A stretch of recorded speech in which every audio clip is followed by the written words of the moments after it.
appropriate time. Just early warning, there are 34 slides, and we're down to 49 minutes, so I will try to maintain my minute a slide kind of pace. So as Paul said, what we're going to talk about today is basically trying to answer a question: does evaporative cooling make sense in an arid climate?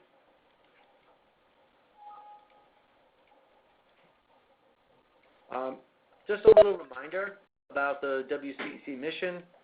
Basically, our role in the world is to accelerate the development and commercialization of efficient heating, cooling, and energy distribution solutions through stakeholder engagement, innovation, R&D, education, and outreach. And basically, this is part of the, I would say, outreach part of our mission. This is the sort of a slide that outlines sort of the center. We're roughly 30 people at this point, and we have, I guess, 20 some odd corporate affiliates, of which you are part of that, and thank you very much for your support. I'd like to do a special shout out or a thanks to Southern California Edison for support of most of the work presented today. They didn't support all of it, but a very, very large fraction was supported by our work for Southern California Edison.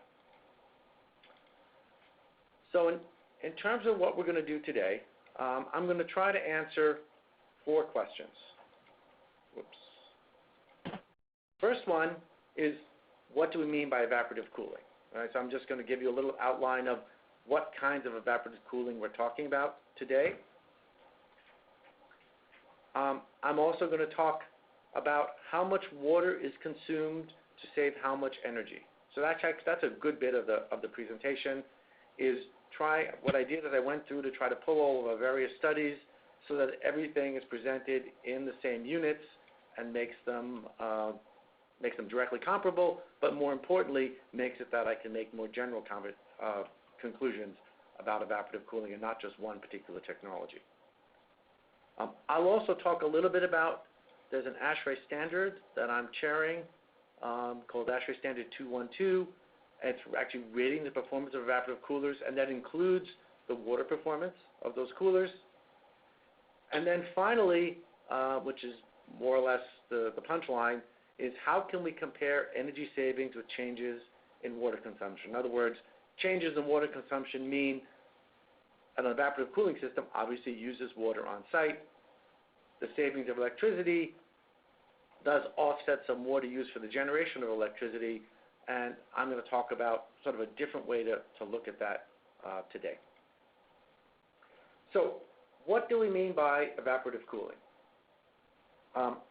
One type of evaporative cooler that we spent a lot of time with are evaporative You are being connected to the conference. Please stand by. I don't know. Okay, I'm not going to worry with that. This conference is being recorded.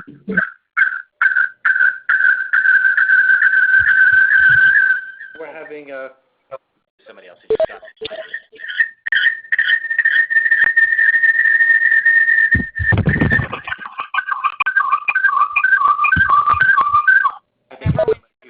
Who is not muted. No, but it is clearly that's likely what that problem is. Does it still show that we have everybody connected to the audio? It does. Okay. Everyone is officially muted. We're going right back. Okay. All right. Sorry, Mark. Okay, sorry about that. We had some technical difficulties, but hopefully they've been overcome. So, as I was saying, evaporative pre-coolers are one type of evaporative cooling, basically where you cool the air before it enters the condenser on an RTU, and also some of them can also cool the ventilation air before it enters the outdoor air intake of such a piece of equipment.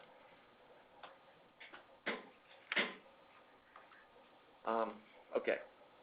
Another type of evaporative cooling would be an evaporative condenser, right? Right now, the product we've looked at there has been a residential system. The idea is that the outdoor condensing unit flows water over a refrigerant coil instead of blowing air over a finned refrigerant coil. Another type of evaporative cooler would be an indirect evaporative, or it could even be indirect direct evaporative dedicated outdoor air system or DOAS system. That's where you're providing all the ventilation to a building via a piece of equipment that's using evaporative cooling. Basically, that application there is for ventilation for non-residential buildings. Another type of technology that we'll talk about are sub-wet bulb evaporative fluid coolers. And in that case, what it is it's a piece of equipment that will chill water to below the wet bulb temperature by using chilled water to cool the incoming air. So what we have here, this is a picture of sort of a more complicated evaporative pre-cooler. So if you'd like, I don't know if people can see that. Pretty sure they can. Oh wait, no, they can if I go over here. Now they should be able to see it. So basically, in this case, we have an evaporative pre-cooler.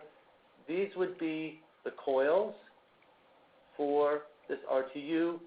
The outdoor air is drawn into the evaporative pre-cooler and then passes through the coil and then is exhausted. And that, in this case, what it would do is would cool down the air entering the coil. In this case of a V coil, there will also be condenser air that comes through and misses the evaporative pre-cooler. The only reason I bring this up is in some of our field studies, it depends upon how many compressors you're running in terms of figuring out how much evaporative cooling you're going to get.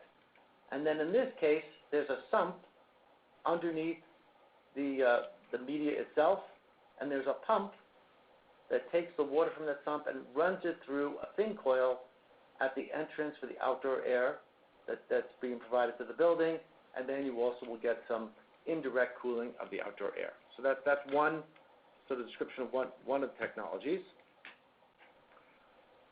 This is a schematic of an evaporative condenser. In this case, what you have is you have outdoor air that's drawn in. Here's a fan that's blowing the outdoor air out the top. You have a pump that takes sump water, dribbles it down over basically a copper coil, and then you've got the air is blowing in the opposite direction of the flow of the water, and essentially, this is an unfinned coil, and what you're doing is you're having the air and water go to something close to the wet bulb temperature in order to reduce the temperature seen by the refrigerant. In terms of the indirect evaporative systems, or the DOAS systems that we're talking about today, and it doesn't have to be indirect evaporative to be DOAS, but those happen to be the ones that we have data on. What you have, what you have is you have your inlet air that's going to ultimately turn into supply air to the building.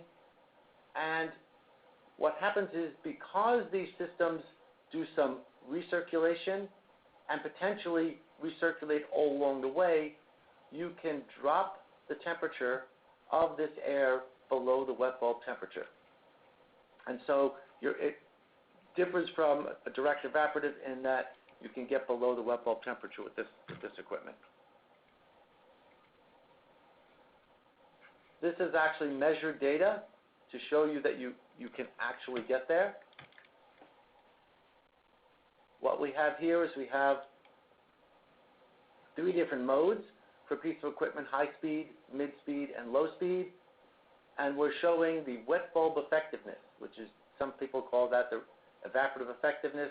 What you can see is that in all cases, it's above 100%, right? So a typical media would be more like 70%, let's say 4-inch media or something like that.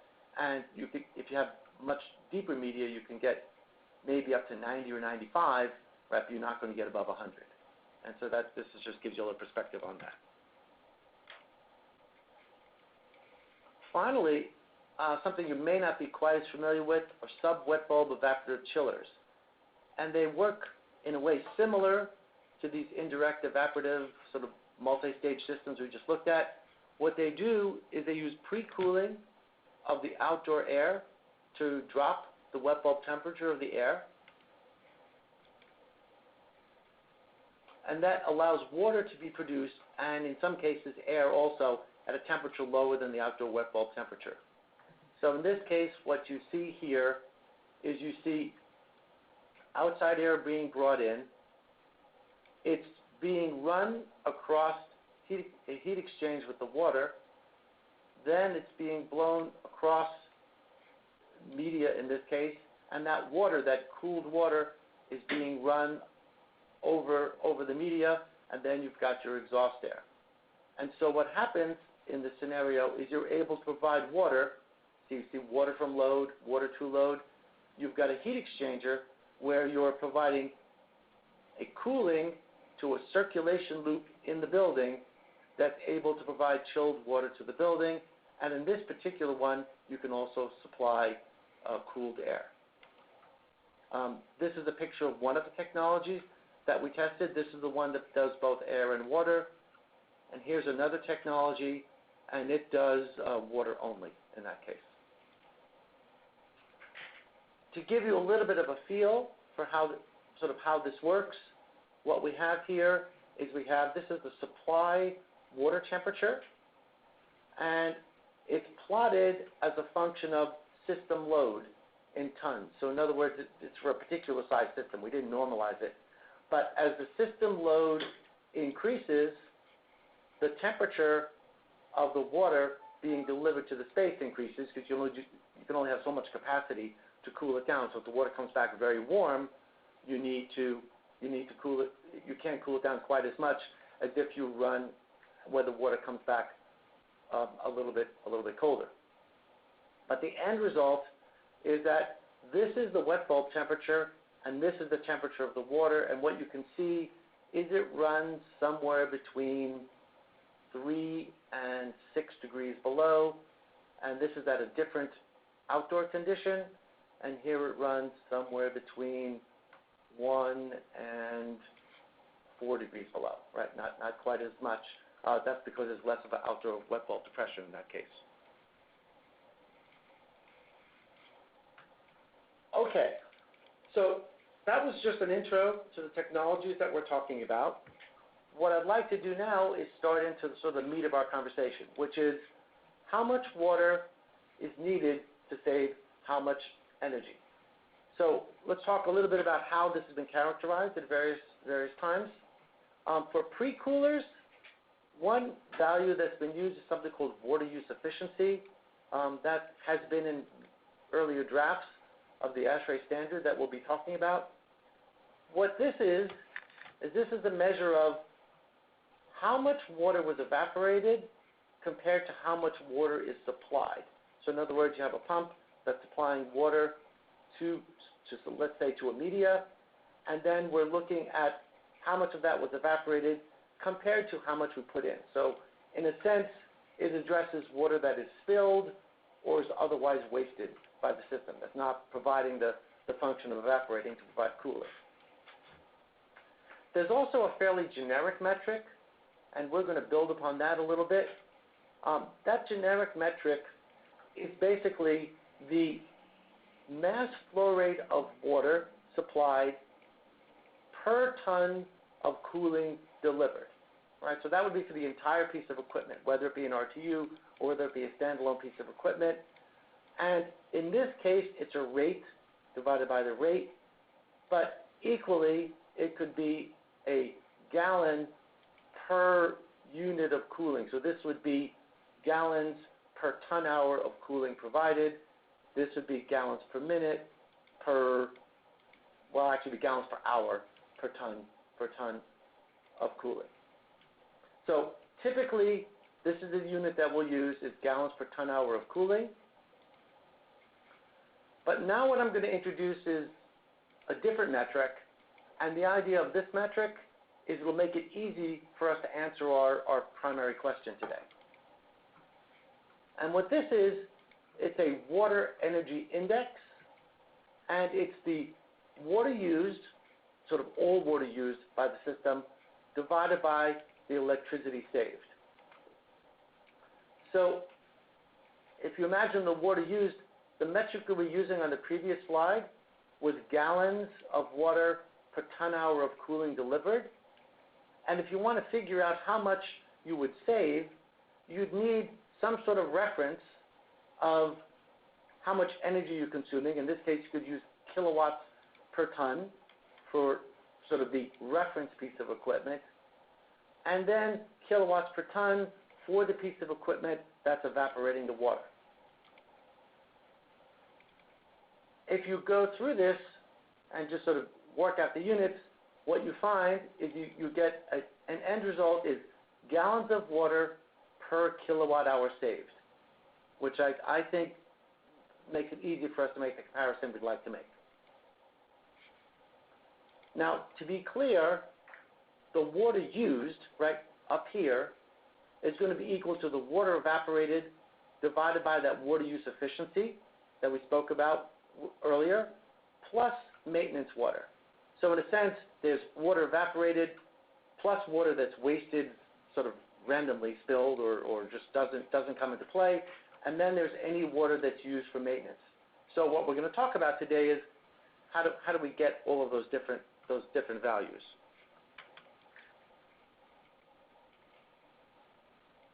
So in terms of evaporated water, it's obviously the key means of cooling. For a pre-cooler, you could determine it by knowing how much air is flowing across the condenser, the wet bulb depression of the air entering, and the evaporative effectiveness. That's a way to calculate how much water is evaporated. Maintenance water is basically water that's required to maintain equipment longevity. It depends upon the incoming water quality. And one thing I'll say here is our research to date suggests that most manufacturers use too much maintenance water, sort of like trying to be sort of extra careful to maintain your equipment. Our results actually suggest that actually could go in a negative direction. Using too much water, you'll actually have a negative effect on the performance of your equipment, in addition to a negative effect on the amount of water consumed. So in terms of energy savings, it's easy in some cases. So for those pre-coolers on an RTU, to calculate how much energy is being saved, you can just use the efficiency of that RTU, the kW per ton, without the evaporative pre-cooler, and compare it to the kW per ton with the evaporative pre-cooler. If you're doing ventilation cooling with a DOAS system, you could compare it directly with an RTU. So in other words, if you were just using an RTU with 100% outdoor air, that's a valid comparison. That's one end of the spectrum. The other end of the spectrum with RTUs would be if you don't require any outdoor air, but you simply require space cooling. And in that case, you're going to get a different answer because you're going to be providing more outdoor air than you need, and that air that you're providing, it's starting out much hotter. You may be cooling it down a bunch, but if you don't need that air, you're doing a bunch of cooling that's not necessary for your application. So you'll see that that's going to affect our answers. And then in terms of a sub-wet bulb fluid cooler that we talked about, what we'll do is we'll compare it with an air-cooled chiller. It's not a perfect comparison, but I think it's reasonable. So now this is a very busy plot, so I'm going to take a couple of minutes to walk you through it. What this is this is for an evaporative pre-cooler, and what we're looking at is the water energy index in gallons per kilowatt hour saved, and that would be all of these lines and these dots. And COP is plotted in red, and you'll see why in a moment why we plotted the COP. This is the COP of the existing equipment without the pre-cooler.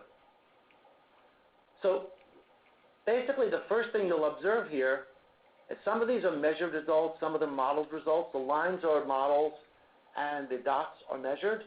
And as you can see, the model and the measurement, they're certainly good enough for the analysis that we're doing here. What you can see is that at an outdoor dry bulb temperature, let's say of 75 degrees, you've got a use of water of 10 gallons of water per kilowatt hour saved. Compare that with at 115 degrees, what you have is something that is 2 to 3 gallons per kilowatt hour saved. So obviously you're using a lot less water to save the same amount of energy.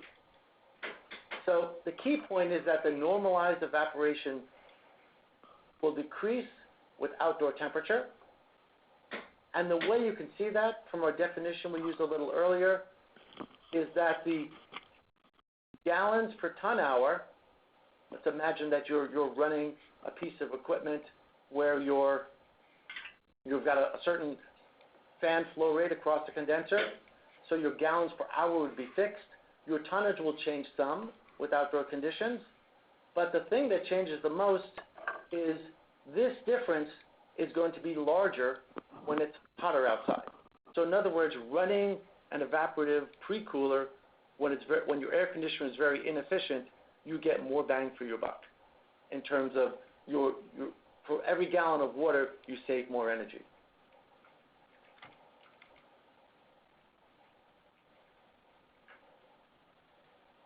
Your connection has been reestablished, or that's okay? Yeah, hit okay on that, and hopefully it happened quickly and didn't get too lost. All right. Okay. Here's another graph, and what this is the measured results from a rooftop in Palmdale, California, where we measured the water consumption. This is the total water consumption in gallons per hour. We're not going to be so concerned about the fractional on time of the pump, but this is the estimated evaporation. And so what this says is that in this particular application, the maintenance water, or the water in addition to the evaporative water, was enormous. It says here that at a minimum 60%, at a maximum maybe 95% of the water was being used for maintenance, which was obviously not required, as you'll see when we're going to speak a little bit more about this. But that's what we found. So let's look at one RTU. So we'll look at RTU7, so that's the red one. If we take the actual measured water provided to that unit and the measured savings associated with that unit, it translates to 8.5 gallons per kilowatt hour saved at an actual bleed rate, basically the way that they use the maintenance water is you bleed a certain amount of water out of your sump and then make it up with fresh water. If you compare that with if you had just evaporated water and you didn't have any maintenance water, that number would be, as you can see here, 2.9. A much more reasonable bleed rate would be 15%. That's all of our research says is probably for most water conditions is about where you want to be. You're back at 3.4 gallons per kilowatt hour saved, which is, as you can see, at the good end of that curve that we were just looking at. Let's talk a little bit about maintenance water. So this is a full-scale test of an evaporative condenser. And what you can see after running for a number of months with absolutely no bleed, this is what the condenser looked like. On this side, this is at 19% bleed. I know I said 15%, but we hadn't decided about 15% when we were doing this. So what you can see is obviously things are working just fine at 19% bleed, and whereas at no bleed, we have sort of a bloody mess. The other thing when it comes to talking about maintenance water is it's pretty important not just to know sort of how much hardness you have in your water, but what kind of hardness.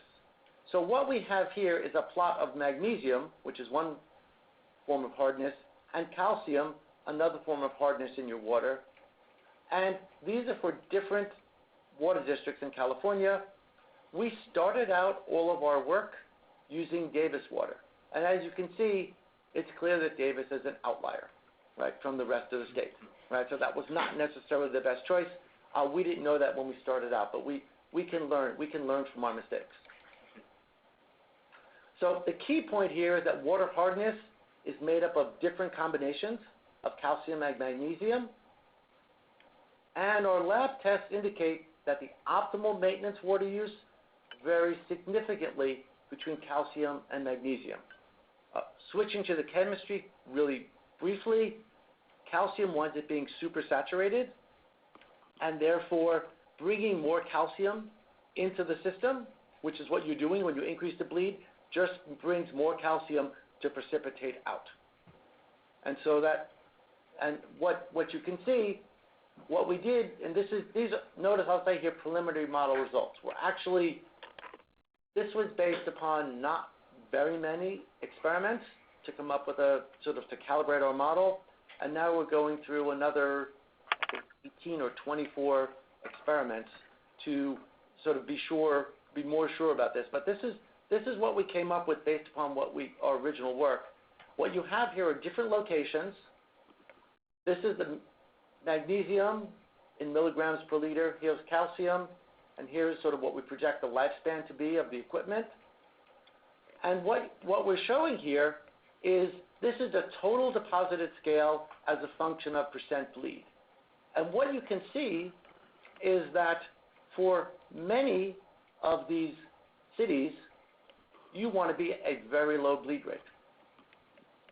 For a few cities, like the pink one here, I believe that should be Davis, that one is one where you actually it suggests that you want a little bit more bleed or significantly more bleed, and then we made up a hypothetical water.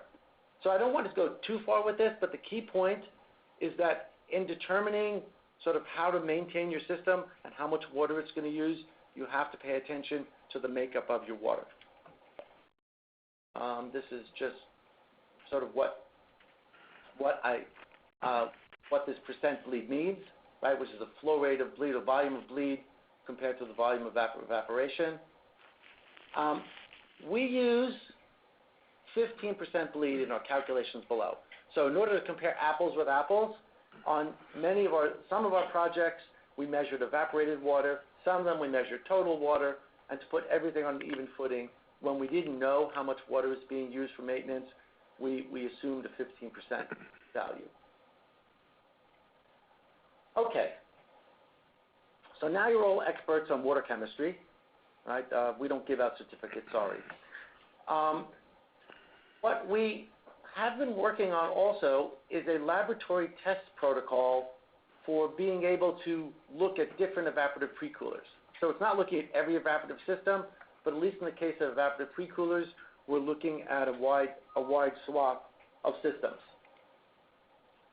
We've tested 5 pre-coolers to date on a 4-ton York RTU, and the results were reported to the pre-cooler manufacturers to help them sort of understand how their products are working, and some of them, I understand, have made some changes because of that.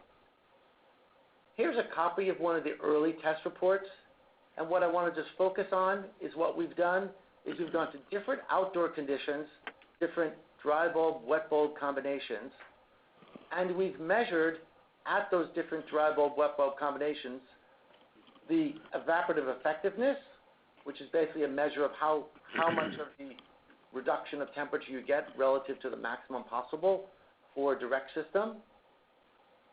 And then we have a water use efficiency, and then we take that and we predict RTU performance for a generic RTU as opposed to our specific RTU when hooked up to that piece of when you take that pre-cooler and hook it up to a quotes generic RTU, what should you expect to save? And so you've got basically your changes in kilowatt hours per ton, or kilowatt per ton, excuse me, changes to capacity and changes to the power draw of your equipment. That's known as ASHRAE Standard 212, or that work has been being built into ASHRAE Standard 212. The P means proposed, so it hasn't been approved yet. There's a title of the. Well, actually, I'm going to go back one. Only thing I'd like to point out on the title is it's determining the energy performance and water use efficiency. So we're also looking at the water performance of the equipment. The idea is this standard is designed to allow utility programs to understand performance of different evaporative pre-cooler products. like I said, it measures the evaporative effectiveness and then applies that to a, quotes, generic RTU. And recently, we were ready to sort of go out for public review, and then we realized that there can be a significant impact of phase velocity on evaporative effectiveness, and so we've revised it, and we're now currently testing that change to the standard. We still believe we should get a vote for public review by the end of the calendar year. We might slip by a little bit. We've got an ESHRE meeting in January. I certainly want to get it done by then, and then everybody and their brother can have their opinion of whether or not we did the right thing. A little bit of results. This is evaporative effectiveness plotted against wet bulb depression. And what you see is these are different pre-coolers. There's a group of pre-coolers where you see that as the wet bulb depression goes up, the evaporative effectiveness increases slightly, but not very dramatically. And then there were other pre-coolers that did not perform very well.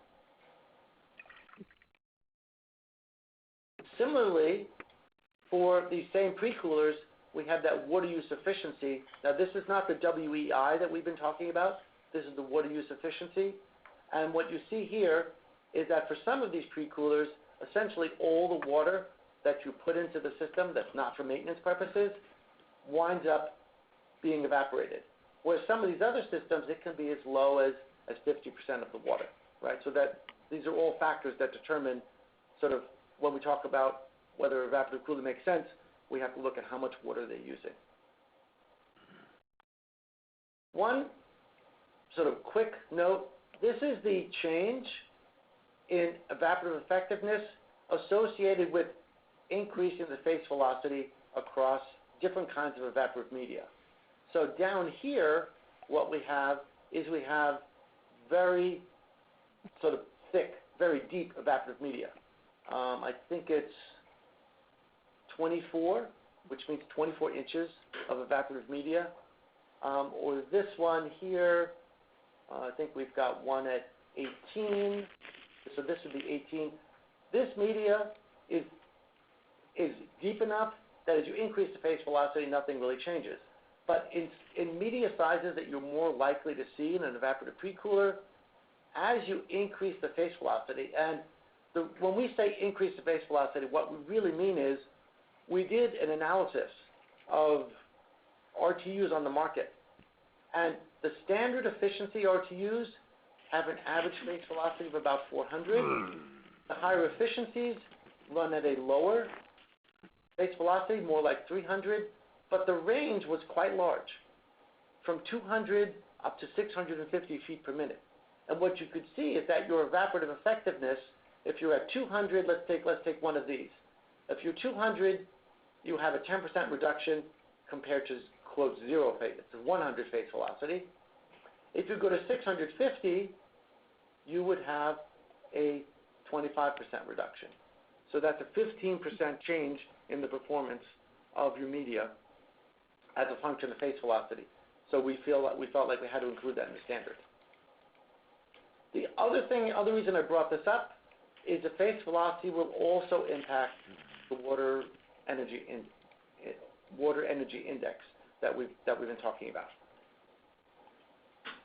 All right, this is one slide, but believe it or not, it took a very long time to create this one slide. What I tried to do here is looking at all the different technologies that we've been talking about: an evaporative pre-cooler, an evaporative condenser, an indirect evaporative DOAS system, an indirect evaporative RTU replacement. So this is one extreme. This is where it's all ventilation air. And what you can see, it performs quite well. In fact, it probably performs the best in terms of water energy index. Versus if you went to a 0% outdoor air system, where that value now moves much higher because you're providing much more outdoor air than you needed. The long story short with this is that basically we're talking about the average values. Let's see, the average values are the gray values. We're talking 12 no, let's see, that would be, this one I think is, actually I can tell you. Evaporative cool, the average value is 7.6. Here's all of the average values in those bars. You can see they range from 5 to 12, right? In terms of what we're looking at. And so what we're going to use that for is to calculate how much water is required to save a kilowatt hour, and then we're going to compare that with how much energy it costs to create a gallon of water. All right. So let's get to our main question. Does evaporative cooling make sense in an arid climate? So in terms of the pros, it's obvious that there's more savings potential in an arid climate. It's also, as a pro, is that the maximum electricity reduction is generally coincident with peak electricity demand. So you get the most value at the time you need it the most. On the negative side, water consumption in an arid climate is clearly a major concern during a drought, and the corollary to that is there's always another drought coming. So basically, we have to be cognizant of those issues, and that has caused, some turmoil within the industry with being able to sell products on a regular basis, which is why we're having this entire webinar. So how can we compare water use with energy savings? The evaluations above show water use of 2 to 12 gallons per kilowatt hour. I mean, the real extreme was much, much higher, but it's probably a spot that no one would ever operate the piece of equipment. But 2 to 12 more or less covers the range. If you want to trade off how much water is being used on site compared to I save water when I don't have to generate electricity because of my kilowatt hour savings, I'm going to compare this number with that number, right? This is how much water use there is for generation, but there's some problems with that. The problems are thermal generation is considerably less than a gallon per kilowatt hour. Hydroelectric is greater than 10 gallons per kilowatt hour. So you've got already a big range there. If you start putting renewables onto the grid, renewables can be closer to zero, right? It's basically a solar PV system. Maybe there's some water use associated with washing them on a regular basis. But long story short, this is not a great metric. Water use generation varies by region and with time. What water are you using at the particular time of day when you're running your evaporative cooler? One thing we can say in general is on-site water use is probably on average larger than off-site savings. And one of the big issues is all water is not controlled by the same people. A local water district doesn't necessarily benefit from water savings at a power plant that could be, many, many miles away.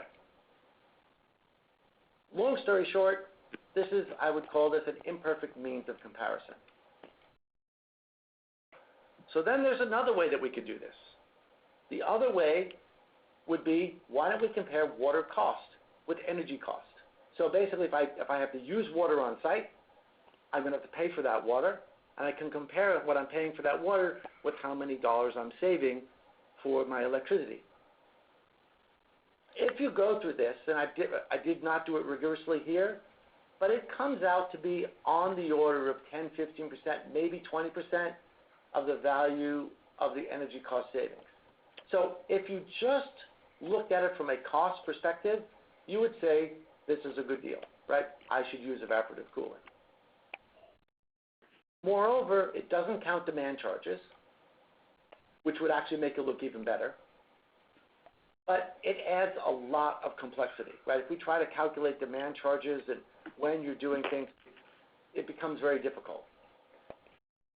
And then there's another issue, and that is, I've made this talk before, given some similar talk before, and there's the issue of inappropriate water pricing, meaning that water is sold at prices that do not truly reflect its value, right, in given markets. So now I'm going to do my little bit at the punchline at the end. So the end is near. So what if we look at desalination? From an energy perspective or a cost perspective, desalination is sort of the worst case kind of water you can think of. The embodied energy in the water is much higher. The cost is much higher. But the nice part about using desalination for our comparison, it allows us to compare apples with apples. So in other words, desalination, you put in electricity, you get out water. Evaporative cooler, you could think of this, I put in water and I get out electricity. So now I can just compare those two, electricity in and electricity out, and water is just an intermediary. So, and this number, there's a wider range for this if you'd like. There's always new technologies coming along that do it better and faster and cheaper. But this is a reasonable value, that 70 to 100 gallons of water are produced per kilowatt hour of electricity consumed.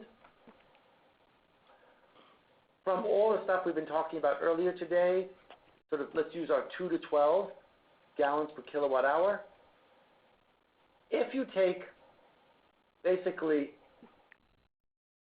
this number divided by this number, right? If it costs me 1 kilowatt hour, gets me 100 gallons, and I only need 2 gallons to save a kilowatt hour, that means for every kilowatt hour I invest, I would get 50 kilowatt hours back, right? So as an astute investor, a 50x generally is a sellable product. Now that's obviously at the high end, at the best possible scenario. At the other end, you could wind up with something like a 6x multiplier. That would be 70 divided by 12. It's not exact, right, but more or less, right? But still, it's still a net winner.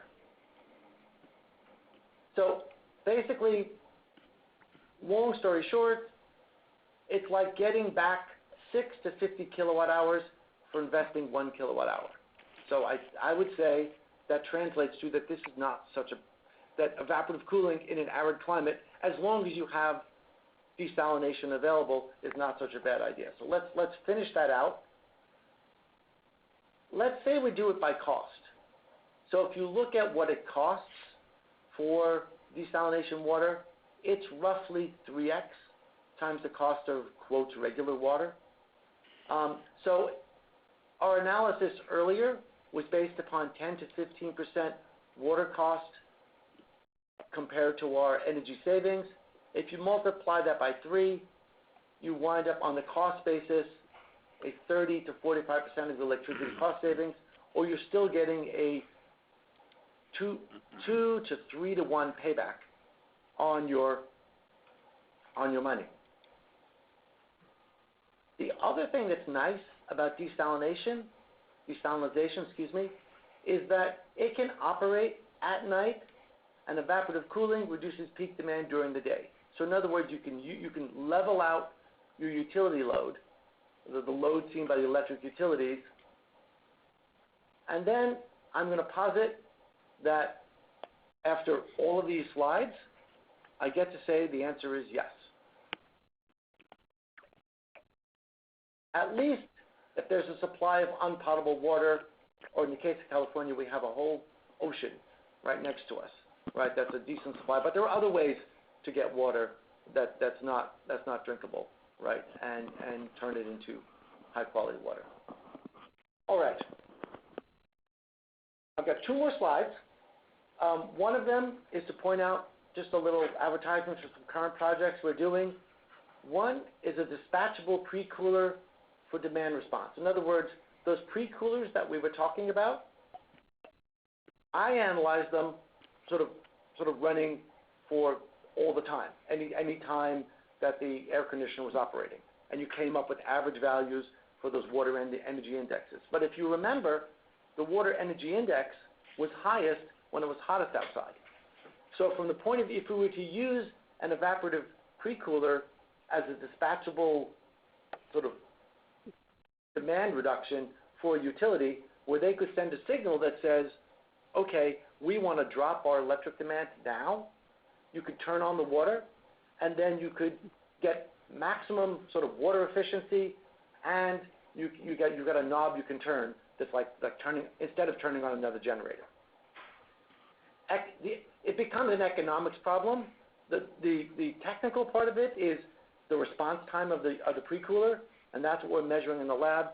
And then the economics becomes, if you've got it up there, why aren't you saving energy at other times? And so but that's a different question. And then one last slide, we've got sort of I would call this a flyer, right? In other words, if you have an investment portfolio, there's all the things that you know can deliver, and then there are the ones that sound cool, and if it could work, that would be great. This falls into that latter category. So we've only invested 90% of our budget in it. No, I'm kidding. So basically what this is the idea that have a media sort of in a matrix outside of your air conditioner. And during the evening, what you would do is you just turn on your condenser fan and you'd pull outdoor air through this media. And it would effectively be able to absorb moisture out of the outdoor air because it's cold, right? And at that temperature, this media can absorb and absorb a bunch of humidity. And then in the daytime, when you pull hot, dry air across that, it would effectively release or sort of evaporate those particles, that water. So the end result is, if this all works well, you could imagine it's a zero water pre-cooler. So we're giving this a shot. We have one fellow here who's sitting in the room here, who's working on this, and I think I've used up all of my time. So now we have questions and maybe we have answers. Great. Thank you, Mark. I hope that worked out for everyone. I know, right? Did I scare them all away? No, it's not you. I believe Ready Talks had a couple of issues.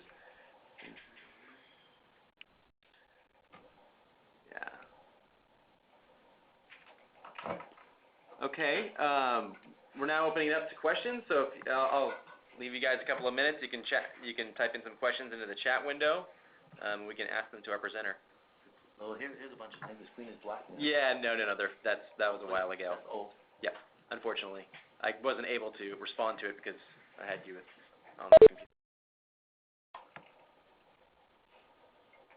It was so clear there. I know. So comprehensive. Maybe it was so simple and everybody knew that way.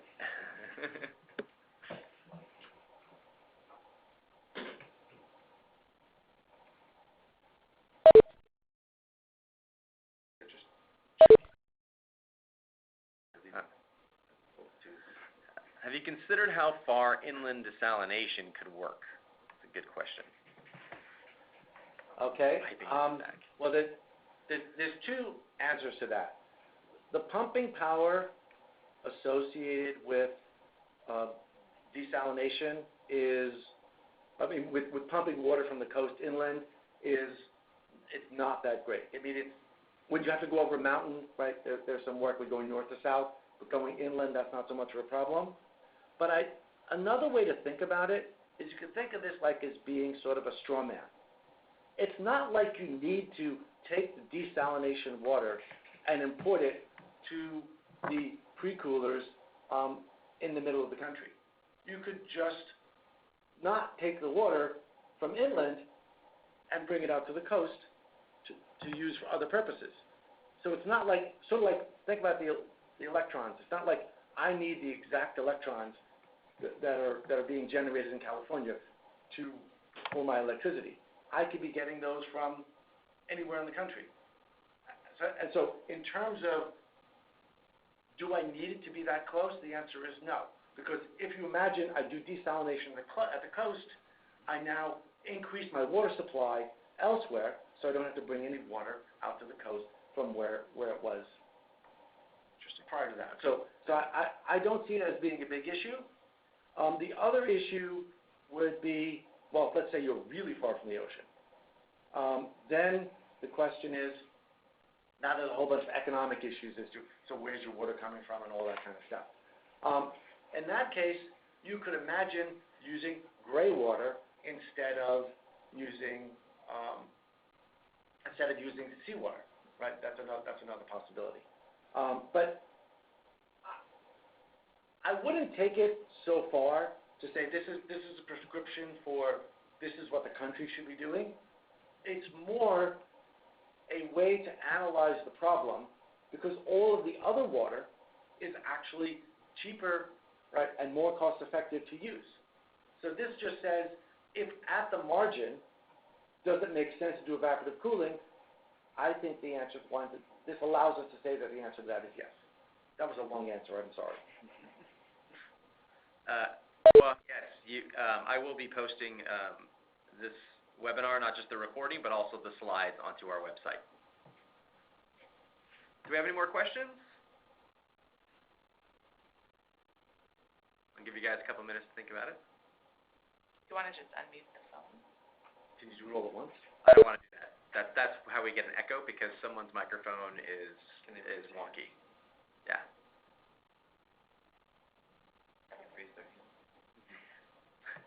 Yeah, no. Yeah. I had already. Yes.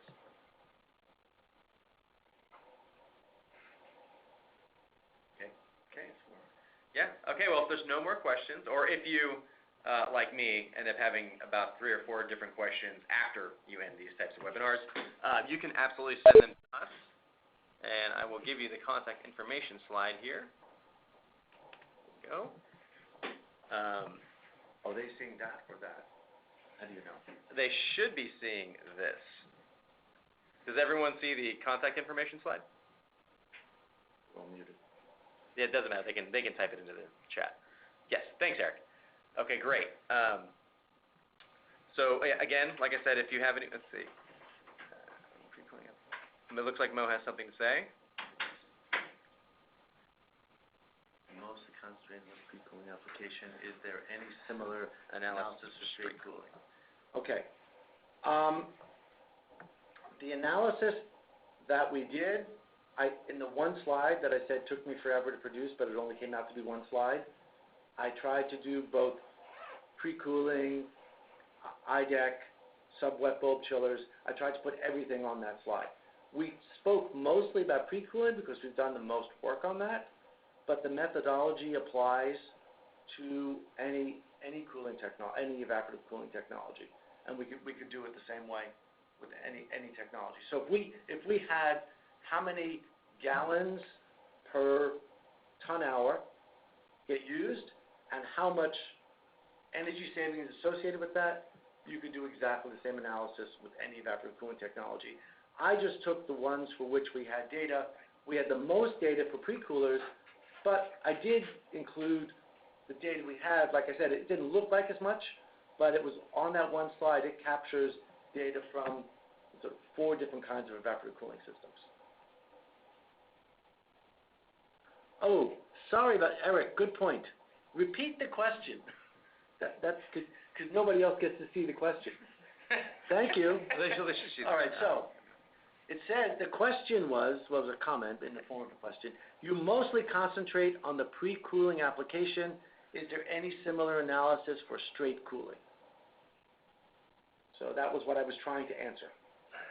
And by straight cooling, I assumed you meant something other than evaporative pre-cooling. All right. Any more questions? Nope. Okay. Well, I'd like to thank everyone and our presenter, Mark Madera, for this webinar. Like I said, please contact us with any more information, or if you would like to request a topic for webinars, please contact me directly. Thank you very much, everyone. Have a good rest of your day.